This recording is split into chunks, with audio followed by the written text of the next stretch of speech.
সবসময় আমরা অন্যের মজা দেখে, অন্যের খেলা দেখে আমরা আনন্দিত হই, আমরা মজা পাই। কিন্তু আমাদের এন্টারটেনমেন্টটা কোথায়? বিশ্বকাপ আসছে, আর্জেন্টিনা ব্রাজিলের খেলা দেখে আমরা মজা পাই। ক্রিকেট আসছে, আমাদের কান্ট্রি সেমিফাইনাল ফাইনালে যেতে পারে না, আমরা তারপর ফাইনালটা অন্য একটা টিমের সাপোর্ট করে অথবা অন্য একটা টিমকে হেট করে আমরা মজা পাই, কারণ ভাল লাগে না একটা খাবার দোকানে যে কিছু খাইবো, খেয়ে মজা পাই। কিন্তু অ্যাকচুয়ালি রিয়েল এন্টারটেনমেন্ট আমরা খুঁজেই পাই না। যেমন আমাদের না আছে থিয়েটার, না আছে কোনো নির্দিষ্ট প্লেগ্রাউন্ড, না আছে ডিফারেন্ট টাইপ অফ খেলাধুলার কোনো ইনডোর আউটডোরের কোনো পজিশন, নাথিং। আমরা জাস্ট অন্যের মজা পাই, অন্যের মজা দেখে মজা পাই। হাউ ফানি না? যেহেতু এটা স্পোর্টস সিজন চলতেছে, বিশ্বকাপ, তো স্পোর্টস নিয়ে কিছু কথা বলা দরকার, কারণ এখনই সময়, তাই আমি শেয়ার করছি আপনাদের সাথে। আমি সাধারণত মৌলিক চাহিদা বলতে একটা জিনিস জানি, যেটা এখন 2026 শেষে অনেকটাই চেঞ্জ হয়ে গেছে। যেমন ধরেন খাদ্য, বস্ত্র, বাসস্থান, শিক্ষা, চিকিৎসা, এইগুলো। শিক্ষা এখন অনলাইন থেকে হওয়া পসিবল। কিছু বেসিক শিক্ষার জন্য প্রাইমারি স্কুল দরকার আছে। খাদ্য এখনো আমাদের দেশে অ্যাটলিস্ট খাদ্যের তেমন কোনো অভাব হচ্ছে না। তারপর বস্ত্র তো অ্যাভেলেবেল, বাসস্থান ম্যানেজেবল। তারপর হচ্ছে চিকিৎসার ক্ষেত্রে অনেক বড় কোনো রোগ না হলে সাধারণ রোগের ওষুধ অ্যাভেলেবেল, তো প্রবলেম হচ্ছে না। কিন্তু দিন শেষে স্বাভাবিকভাবে শুধু খাদ্য আর বস্ত্র থাকার পরই আমাদের দিন শেষে প্রত্যেকটা দিন, এমনকি একটা অসুস্থ মানুষেরও এন্টারটেনমেন্ট দরকার আছে।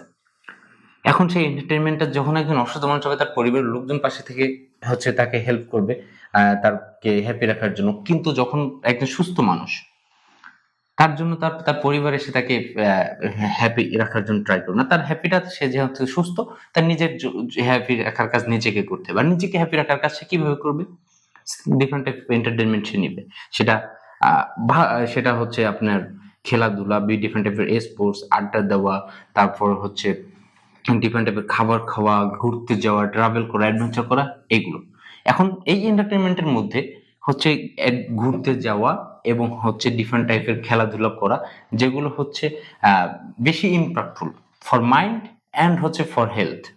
কিন্তু আমাদের দেশে এই এই টাইপের কোনো এন্টারটেনমেন্টের কোনো সুযোগ আমরা দেখতে পাচ্ছি না। না স্পোর্টস আছে, না হচ্ছে ট্রাভেল ওইভাবে আছে। সো এটা নিয়ে কি আমাদের ভাবা উচিত না? অফকোর্স উচিত, কিন্তু আমরা ভাবছি না কেন? এখন থেকে ভাবা শুরু করা উচিত। আমি ভাবতেছি আপনাদের সাথে শেয়ার করবো। Let's see. আমার নিজের পার্সোনাল একটা এক্সপিরিয়েন্স আমি আপনাদের সাথে শেয়ার করি। যেমন আমার লাস্ট 10 থেকে না 12 থেকে 14 বছর ধরে আমার বডি বিল্ডিং করার শখ। এখন আমি ফার্স্ট কয়েক বছর যখন আমি স্টাডি শুরু করেছি হাই স্কুল লেভেলের পর থেকে, হাই স্কুল লেভেল থেকে অ্যাকচুয়ালি, তো তখন ইন্টারনেট ছিল না, আমি কিছু জানতাম না। তো তারপরও এই মুভি দেখে, এই সব দেখে কোনোভাবে ডাম্বেল বানিয়ে এক্সারসাইজ করতাম। বাট আমার এলাকায় কোনো জিম নাই, ছিল না। আমি একটা উপজেলা লেভেলে থাকতাম।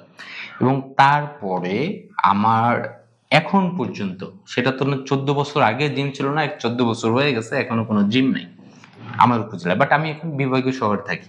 বাট বিভাগীয় শহরেও একটা ভালো জিম হয়েছে লাস্ট 5 বছরে। এবং সেই জিমে যাওয়া, তারপর প্রপার কিছু মেনটেন করা, এটা আমি আমি এজ এ আমার ফ্যামিলি যেহেতু অন্য জায়গায় থাকে, আমি ব্যবসা করি এক জায়গায়, আমি বিভিন্ন জায়গায় ট্রাভেল করতে হয়। আমার বিভিন্ন জায়গায় যাওয়ার ক্ষেত্রে আমি সব জায়গায় জিম খুঁজে পাই না।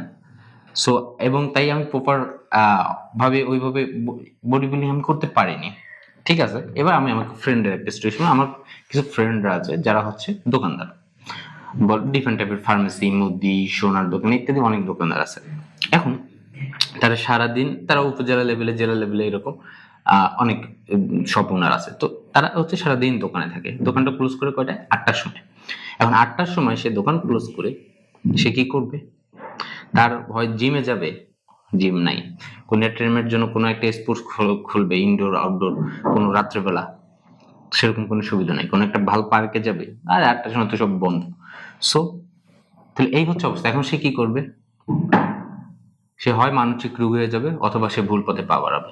কারণ তার এন্টারটেনমেন্ট দরকার, সারাদিন সে দোকানে বসেছিল, তার এন্টারটেনমেন্ট নেই। এখন বলতে পারে না সে আরো বড় কিছু করার ট্রাই করবে। সবাই বড়, সবাই বিলিয়নিয়ার, ট্রিলিয়নিয়ার হতে চায় না। কেউ জাস্ট যেটুকু লাইফ আছে ওটুকু নিয়ে হ্যাপি থাকতে চায়। আপনি তাকে কেন ফোর্স করবেন? তারা এইটুকু তার ইনকাম হচ্ছে এবং সে এখন এন্টারটেনমেন্টে বিন্দাস থাকতে চাচ্ছে। তো তাদেরকে তাদের মতো থাকতে দিতে হবে। কিন্তু আমাদের সেই রকম এন্টারটেনমেন্টের কোনো অপশন নেই। তারপর দেখুন, আমাদের কোনো স্পোর্টসম্যান বের হচ্ছে না। কেন বের হচ্ছে না? কারণ স্পোর্টস ভালো লাগে বুঝতে বুঝতে সে কলেজ, ইউনিভার্সিটি লেভেলে চলে যায়। কিন্তু তখন আর তার প্র্যাকটিস করে ভালো একটা খেলোয়াড় হওয়ার সেই পরিমাণ সময় তার থাকে না, কারণ তার লেখাপড়া আছে, তার ফ্যামিলি আছে, তার আয় ইনকাম করতে হবে, এইদিকে তার ফিরতে হয়। কিন্তু সে যদি ছোটবেলায় স্পোর্টস প্র্যাকটিসের সুযোগ থাকে প্রাইমারি লেভেলে, হাই স্কুল লেভেলে, তাহলে সে প্র্যাকটিস করে করে একটা ভালো প্লেয়ার হইলেও হইতে পারতো। কিন্তু স্কুলে সারাক্ষণ শুধু ক্লাস হয়, কোনো স্পোর্টস ক্লাস নেওয়া হয় না, কোনো স্পোর্টসের জন্য সুযোগ দেওয়া হয় না, বল থাকে না, তারপরে কোনো, এবং শুধু একটা খেলা থাকলেই তো হবে না যে শুধু ফুটবল বা শুধু ক্রিকেট, ডিফারেন্ট টাইপের খেলা থাকবে। যেমন আই লাইক ব্যাডমিন্টন, কিন্তু ব্যাডমিন্টন শীতকালে একটু খেলা ছাড়া আমার কোনো উপায় নেই, কারণ ইনডোর কোনো সুযোগ নেই। এখন ইনডোর, হ্যাঁ, বিভাগীয় শহরে কিছু ইনডোর আছে, কিন্তু আমি তো হাই স্কুল প্রাইমারি লেভেলে বিভাগীয় শহরে ছিলাম না, তো আমি কিভাবে ব্যাডমিন্টন প্র্যাকটিস করবো? সো আমি করতে পারিনি, যার কারণে আমি মানে রেগুলার প্র্যাকটিস না করলে তো কোনো জিনিসই হচ্ছে সে আমি গুড বা বেস্ট হইতে হওয়া সম্ভব না। তাহলে এরকম কেউ হয়তো টেবিল টেনিস ভালো লাগতে পারে, কেউ হয়তো বাস্কেটবল, কেউ হয়তো ভলিবল ভালো লাগতেই পারে, কিন্তু সেই সুযোগটা তার কই আছে? নাই। তো যদি নাই থাকে, তাহলে আমরা স্পোর্টসের দিকে আগাতে পারতেছি না, আমাদের এন্টারটেনমেন্টের দিকে আগাতে পারছি না। এখন এন্টারটেনমেন্টের মোবাইল ব্যবহার করবে, ভুং ভাং এই সারাক্ষণ কন্টেন্ট বানায়, বউ দেখায়, তারপরে এই করে বই করে, এই আপনারা ফেসবুকে সে গালাগালি করেন, বাট উপায়টা কি? এন্টারটেনমেন্টের উপায়টা কি? মানুষ এখন মানুষের ঘরের ভিডিও দেখে এন্টারটেনমেন্ট নিচ্ছে, যেগুলো অ্যাকচুয়ালি পারপোস না। গুড ব্লগ বানাবে, কেউ পারপোসের ভিডিও বানাবে, সেগুলো ঠিক আছে, বাট অনেক হবে যে ভিডিও মানুষ দেখতেছে, দেখার পর আবার গালাগালি করতেছে, বাট সে কেন দেখতেছে সে নিজেও জানতেছে না, কারণ তার এন্টারটেনমেন্টের সেই সুযোগটাই তার নাই। সো কিভাবে স্পোর্টসকে প্রাইমারি এবং হাই স্কুল লেভেল থেকে হচ্ছে ভালো করে আনা যায়, এবং এই এন্টারটেনমেন্ট অল টাইম দরকার, এই এন্টারটেনমেন্ট আমরা কিভাবে নিতে পারি, আমাদের এন্টারটেনমেন্ট যে অ্যাকচুয়াল প্রয়োজন আছে সেই জিনিসটা কিভাবে আমরা হচ্ছে ফিল করে সেই অনুযায়ী কাজ করতে পারি। যেমন বর্তমানে এখন অনেক বিজনেসেস হচ্ছে ফুড রিলেটেড বিজনেস হচ্ছে, কিন্তু এই যে স্পোর্টস রিলেটেড, মনে করেন একটা ক্যাফে হলো বা সামথিং কোনো একটা ফুড দোকান হলো, কিন্তু সেইখানে হচ্ছে টেবিল টেনিস বা এরকম কিছু পাশে একটা সেক্টর থাকলো, যেখানে হচ্ছে দুই ফ্রেন্ড খাইতেই গেল বা আড্ডা দিতে গেল, তো ওখানে কেউ কতক্ষণ হচ্ছে খেলাধুলা করলো, তারপরে খাইলো, খেলাধুলার জন্য আলাদা চার্জ করলো, যে 1 ম্যাচ ওর 30 মিনিটস ওর 1 আওয়ার, এত চার্জ, এভাবে করে হচ্ছে ডিফারেন্ট টাইপের কিছু করতে পারতাম। বাট এন্টারটেনমেন্ট একজন অসুস্থ মানুষেরও দরকার, একজন সুস্থ মানুষেরও দরকার। সো সেক্ষেত্রে এই এন্টারটেনমেন্টের জন্য আমাদেরকে কিছু করতে পারতে হবে। সো সেটা কিভাবে করা যায়? যে বিজনেস পার্সন হচ্ছে তারা বিজনেস রিলেটেড কাজ করবে এবং সেই অনুযায়ী অপরচুনিটি খুঁজবে, বাট সরকারকে হচ্ছে সেই অনুযায়ী সুযোগ দিতে হবে, আবার জনগণকে সেটা অ্যাকসেপ্ট করার ক্ষমতা রাখতে হবে। কেন এক জিনিস কাজ করতে গেলে আরে এটা তো ভালো না, আরে এটা তো এই প্রবলেম, আরে এটা তো এই প্রবলেম, কিন্তু আপনি দিন শেষে কি করতেছেন? আপনি কিন্তু সমালোচনা করেও এন্টারটেনমেন্ট পাচ্ছেন, ঠিক আছে? আপনি সমালোচনা করেও এন্টারটেনমেন্ট পাচ্ছেন, কারণ আপনি যদি অন্য একটা কাজে থাকতেন তাহলে হয়তো সমালোচনা করতেন না, আপনি ওই জিনিসটা দেখছেন, দেখার পর আপনার ভালো লাগে না, তারপর আপনি আবার সময় নষ্ট করে কমেন্ট করতেছেন না, এবং এটার মধ্যে আপনি মজা পাচ্ছেন। তো এটাই তো মজা, এন্টারটেনমেন্ট মানে তো মজা। আপনি এইভাবে মজা পাচ্ছেন, কিন্তু আপনার তো এইভাবে মজা পাওয়ার কথা ছিল না। আপনার হয়তো ব্যাডমিন্টন খেলে মজা পাওয়ার কথা ছিল, ফুটবল খেলে মজা পাওয়ার কথা ছিল, অথবা কোনো একটা রিসার্চ করে মজা পাওয়ার কথা ছিল, ডিফারেন্ট টাইপের কোনো কাজ করে মজা পাওয়ার কথা ছিল, কিন্তু আপনি মজা পাচ্ছেন এইভাবে। সো এই পুরো একটা মানে জেনারেশন, এখন এত এই পুরো একটা ইয়াং জেনারেশন একটা মনস্তাত্ত্বিক রোগী হয়ে যাবে যদি এদের এন্টারটেনমেন্ট যদি সঠিকভাবে না দেওয়া যায়।